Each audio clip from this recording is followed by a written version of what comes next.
అందరికీ నమస్కారం. వారాహి అమ్మవారి నవరాత్రుల సందర్భంగా 3వ రోజు స్వప్న వారాహి అమ్మవారి గురించి ఒక చిన్న కథ రూపంలో మనం తెలుసుకుందాం.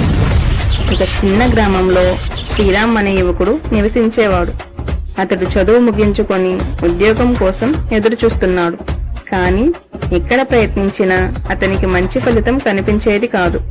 మానసికంగా తొందరపడి ఆత్మవిశ్వాసం కోల్పోయే స్థితిలోకి వచ్చాడు. అతని అమ్మ అన్నపూర్ణమ్మ భక్తి శ్రద్ధలు గల మహిళ. ఆమె ఇంట్లో ప్రతిరోజు అమ్మవారి దీపారాధన చేసేది. ఆమె వారాహిదేవిని ఎంతో భక్తితో పూజించేది. ఒకరోజు రాత్రి శ్రీరామ్ తీవ్రమైన ఒత్తిడిలో నిద్రపోయాడు. ఆ రాత్రి అతనికి అద్భుతమైన కల వచ్చింది. శ్రీరామ్ ఒక అడవిలో నడుచుకుంటూ వెళ్తున్నట్లు ఆ కలలో కనిపించింది. ఆ అడవి గాఢమైన మౌనంగా ఉంది. అకస్మాత్తుగా ఆకాశంలో చీకటి చుట్టుముట్టింది. ఓ భారీ గాలి వీచి ఆకాశంలో మేఘాలు గర్జించాయి. అప్పుడు ఓ ప్రకాశవంతమైన రూపం ఆకాశం నుండి కిందికి దిగింది. అది వారాహి అమ్మవారి రూపం. గులాబీ వర్ణపు వస్త్రధారణ, చేతిలో శక్తివంతమైన ఆయుధాలు, ముఖంపై మృదువైన కోపం, కన్నుల్లో మాతృత్వం, క్షత్రధర్మం కలిగిన శక్తి. ఆమె స్వరం మృదువైన అధిక శక్తివంతంగా ధ్వనించింది. శ్రీరామ, నీ మార్గం నేను అడ్డుకుంటే కాదు. నేను అడ్డుదారు చూపే దేవతను కాదు.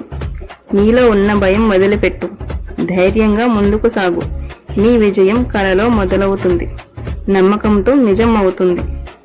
శ్రీరామ్ ఆమె పాదాలకు నమస్కరించాడు. అతడు కనురెప్పలు తెరిచేలోపు కల ముగిసింది. శ్రీరామ్ ఆకస్మికంగా ఉదయం నిద్రలేచాడు.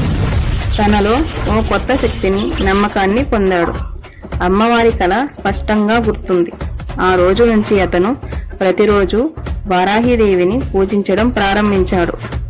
కొద్ది రోజుల్లోనే అతనికి ఒక మంచి ఉద్యోగం లభించింది. ఆ తర్వాత ప్రతి దశలో అమ్మవారి అనుగ్రహం అతనికి తోడుగా ఉండేది. అతని జీవితం నిలకడగా మారింది. శ్రీరామ్ ఇప్పుడు ఓ ప్రముఖ గవర్నమెంట్ అధికారి. గ్రామంలో ఆలయాన్ని నిర్మించి స్వయంగా స్వప్నవారాహి అమ్మవారి దేవస్థానం అని నామకరణం చేశాడు.